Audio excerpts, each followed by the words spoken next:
세상에는 기상천외하고 천지개벽할 사연들이 참 많더군요. 그런데 저에게도 끔찍하고 충격적인 사연이 있답니다.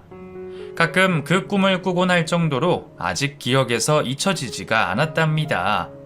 그래서 여기 수많은 구독자분들께 제 이야기를 허심탄회하게 들려드리고 싶어서 글을 적게 되었네요. 그럼 반전을 거듭하는 영화 같은 제 사연을 귀 기울여 주시길 부탁드립니다.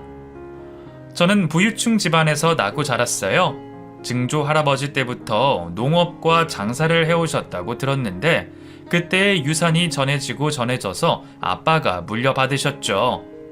대저택에 살면서 힘든 거 하나 없이 자랐기 때문에 몸이 고생하는 일은 겪어보지 않았답니다. 하지만 마음의 상처를 일찍 가지게 되었어요. 여러 회사에 투자를 몸담던 아빠가 어느 날 갑자기 주무시던 중 심장마비로 세상을 떠나셨거든요. 그때 제 나이가 19살이었는데 너무 큰 충격을 받아서 1년 동안 실어증을 앓기도 했답니다. 엄마는 아빠의 부재로 투자 사업을 이어가시게 되었는데 아빠만큼이나 보는 안목이 있으셔서 많은 부동산과 사업 투자로 많은 수익을 거둬들이셨어요. 그렇게 엄마가 수고하시는 동안 저는 실어증이 낫자마자 수능 시험을 준비해 1년 늦게 대학에 가게 되었습니다. 명문대는 아니었지만 경영학을 배우게 되어 나중에 엄마를 도울 수 있을 날을 기리며 열심히 공부했어요. 그렇게 10년의 세월이 흐르자 엄마 옆에는 늘 제가 있었고 투자 사업을 배우며 제 능력과 영역을 넓혀갔습니다. 덕분에 제 개인 재산도 어느 정도 채우게 되어 돈 버는 재미까지 쏠쏠했네요. 그런 저에게 작은 취미가 하나 있었는데 다이어리를 쓰고 꾸미는 것이었습니다. 아기자기하게 글을 쓰고 귀여운 스티커를 붙이면 그렇게 기분이 좋더라고요. 그리고 어린이들이 모으는 카드 같은 것도 모으는 재미가 있어 많이 수집했답니다. 그래서 제가 자주 쇼핑 가는 곳은 서점이나 문구점이 전부였답니다. 남들은 명품백이나 외제차다 해서 겉멋을 부리는 게 삶의 낙이라고 하는데 저는 아이들이 다니는 문구점이 훨씬 좋았어요. 그래서 집 앞에 새로 생긴 문구점에 매일같이 출근해 새로 들어온 다이어리나 스티커를 샀답니다. 문구점 주인은 그런 저를 보며 반갑게 인사하고 단골이라 서비스로 스티커 한 장을 더 챙겨주었어요. 매일 자녀분한테 사주는 게 낙이신가 봐요. 네? 저 미혼인데요. 정말요? 죄송합니다. 제가 실수를 했네요. 그럼 이 스티커들을 조카에게 사다 주시는 건가요? 아니요, 제가 쓸 거예요. 제가 다이어리를 꾸미는 게 취미거든요. 그러시구나. 손님은 참 순수하신 분인가 봐요. 너무 귀여우십니다. 지금 제 흉보시는 건가요? 아닙니다. 진짜 귀여우세요. 농담이에요. 여기 문구점은 매일 새 제품이 들어와서 너무 좋아요. 사장님이 물건을 자주 들여놓는 게 참 마음에 든다니까요. 그거야 제 일이니까 그렇죠. 그리고 전 이 문구점이 저에게 전부라서 엄청 신경 쓰고 있어요.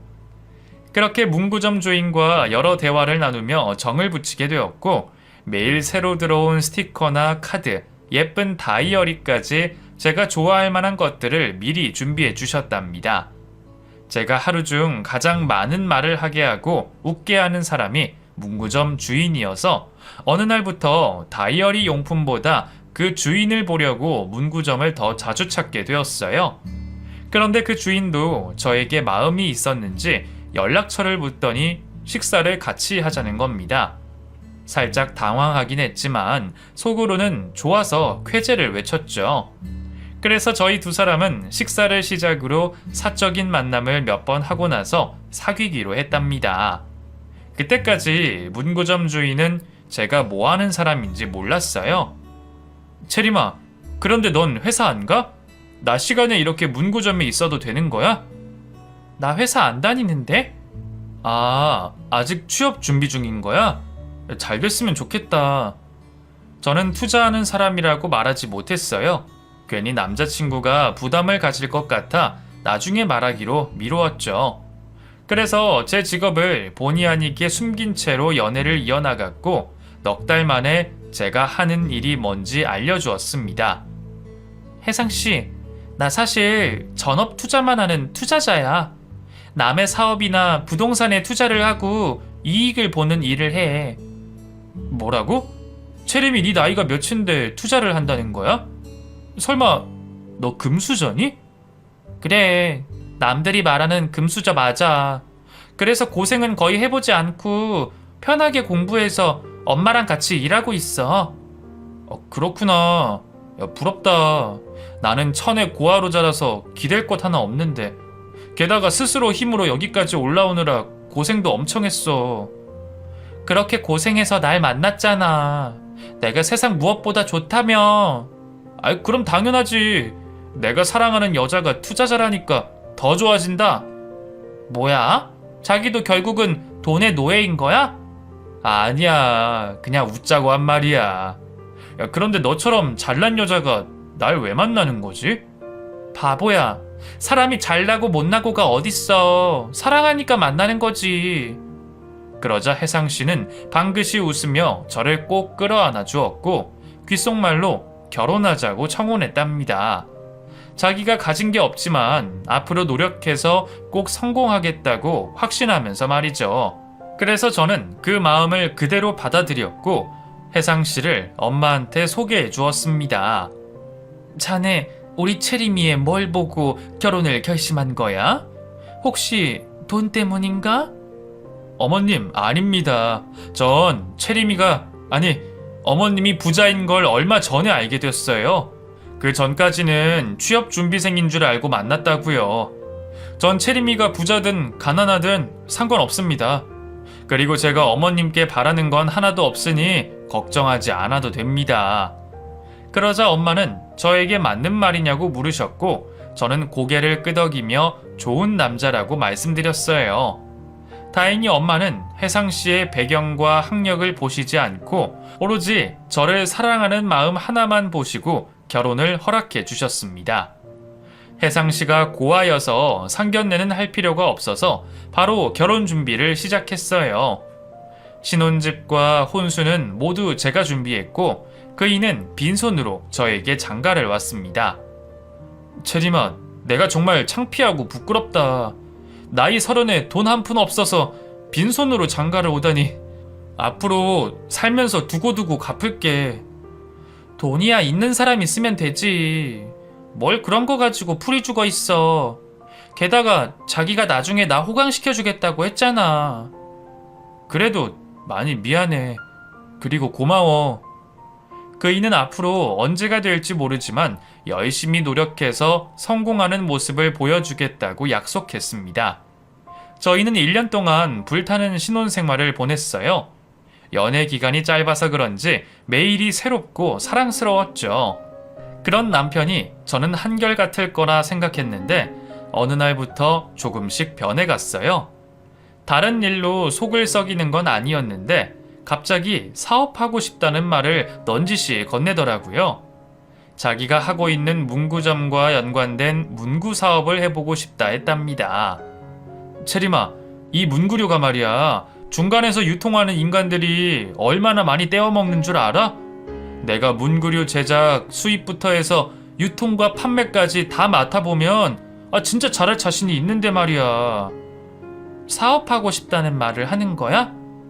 아니, 꼭 그렇다는 건 아니고 내가 하면 잘할 자신이 있다는 말이야. 지금 당장 사업할 생각 말고 부지런히 문구점에서 일할 생각이나 해. 그래야 자본을 마련하고 사업을 하든가 하지. 그렇지. 뭐 그렇긴 한데 자기나 그 어머님이 투자를 해주시면 어떨까? 나한테 투자 가치가 있지 않아? 뭐야 당신? 무슨 바람이 불어서 갑자기 사업 타령을 하는 거야? 빨리 성공해서 체림이 너 호강시켜주고 싶어서 그렇지. 에이구, 그렇게 사업하고 싶으면 현재에 충실해. 당신 능력으로 꿈을 이뤘으면 좋겠어. 저는 진심으로 남편이 혼자 힘으로 해내길 바래서 그렇게 대답해 주었습니다. 그래서 수긍하는 것 같아 다행이라 생각했죠. 그런데 남편은 친정에 들를 때마다 엄마한테 자신을 어필했습니다. 어머님, 그 사업체에 투자하는 조건에 뭐가 있나요? 대표의 능력과 성실함이 기본 바탕으로 깔려 있어야겠지. 그리고 여러 가지를 따져보고. 그런데 왜? 아, 저도 성실하고 나름 능력이 있는데 제가 사업하겠다고 하면 어머님이 투자를 해주실 마음이 있나요? 자네 갑자기 왜 그러나? 사업하고 싶은 거야? 그러자 남편은 문구 사업을 하고 싶다고 말하며 엄마 앞에 무릎을 꿇고 굽실거리는 태도를 취했어요.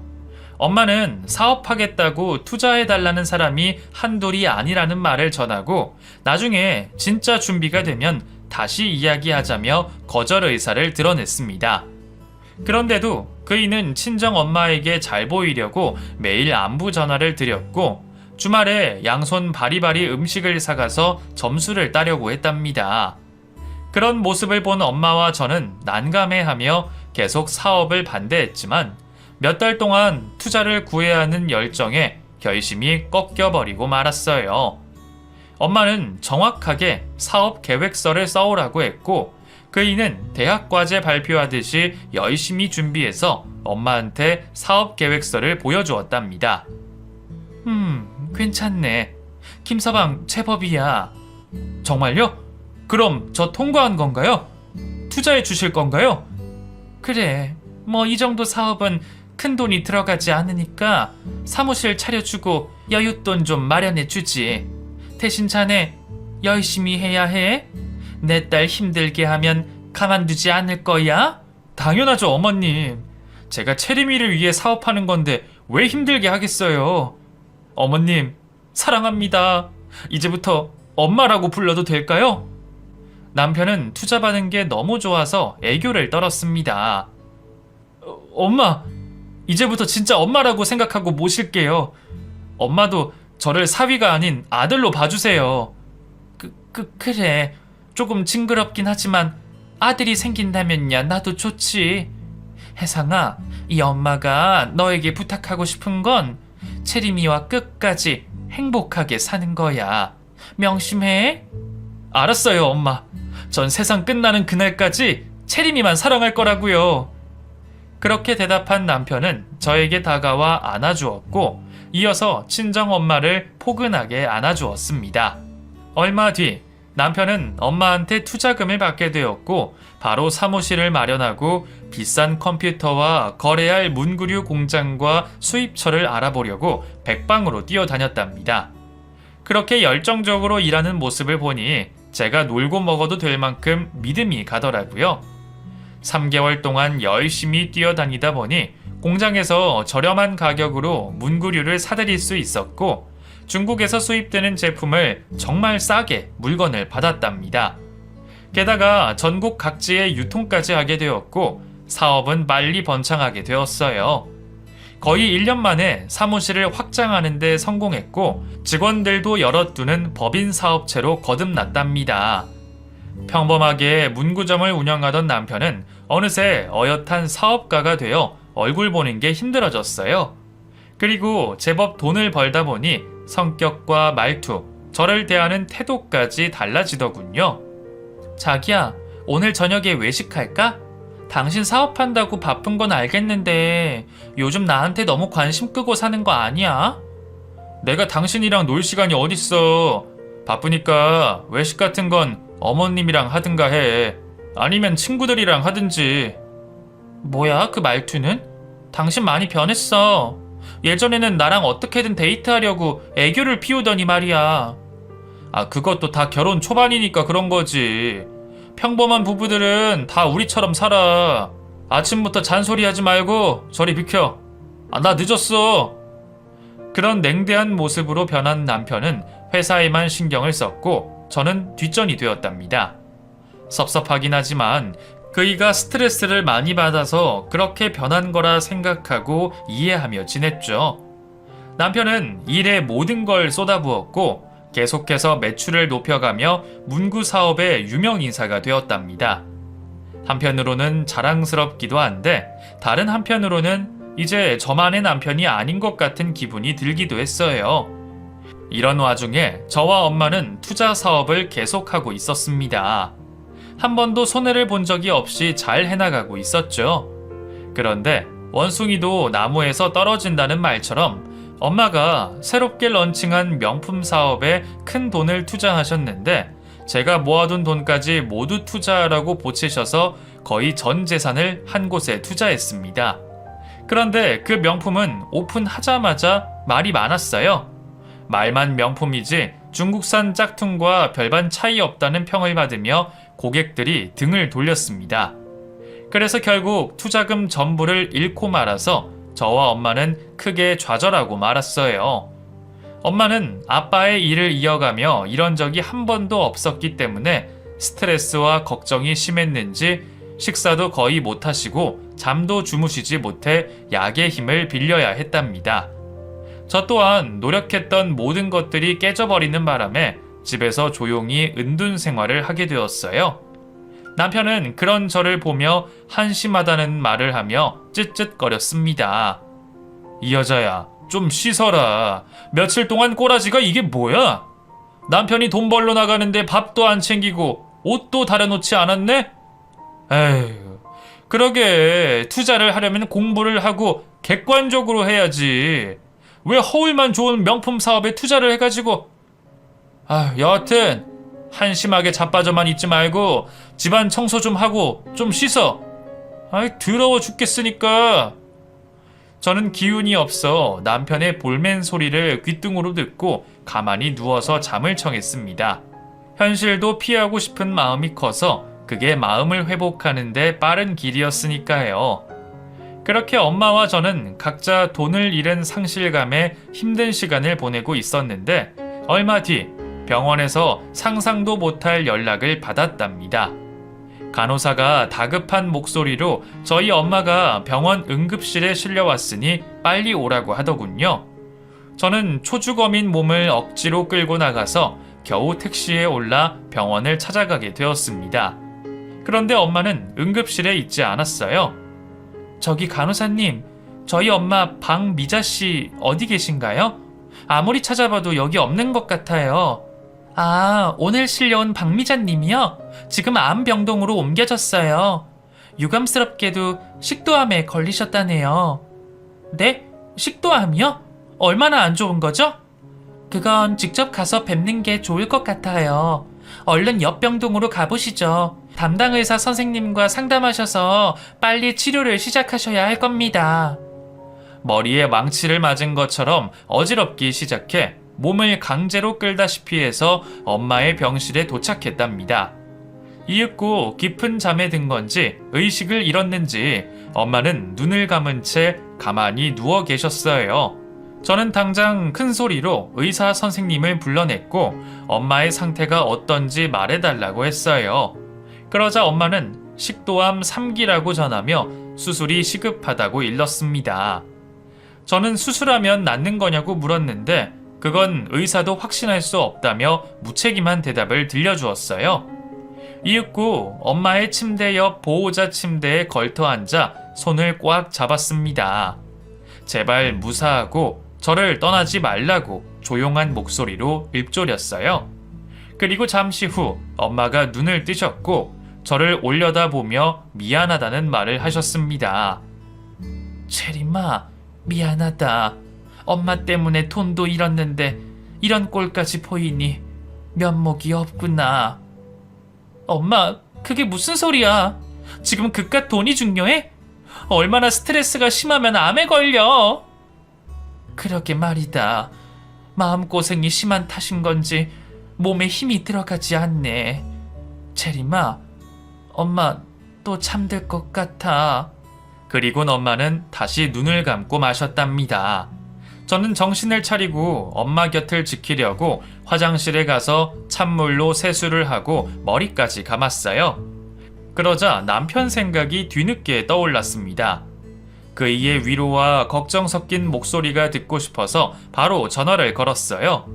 자기야, 지금 엄마가 아프셔. 식도암이래. 뭐? 암에 걸렸다고? 이거 참 별일이 다 생기네. 그래서 지금 병원이야? 응, 지금 당신이 와줬으면 좋겠어. 나 혼자 있기가 너무 무서워. 어쩌지? 나 내일 새벽같이 나가봐야 해서 일찍 자야 해. 내일 일 마치고 바로 갈 테니까 오늘은 혼자 보내도록 해. 당신 지금 잠이 중요해? 하루 밤새운다고 안 죽어. 내일 정말 중요한 미팅이 있어서 컨디션이 좋아야 해. 당신이 이해를 좀 해.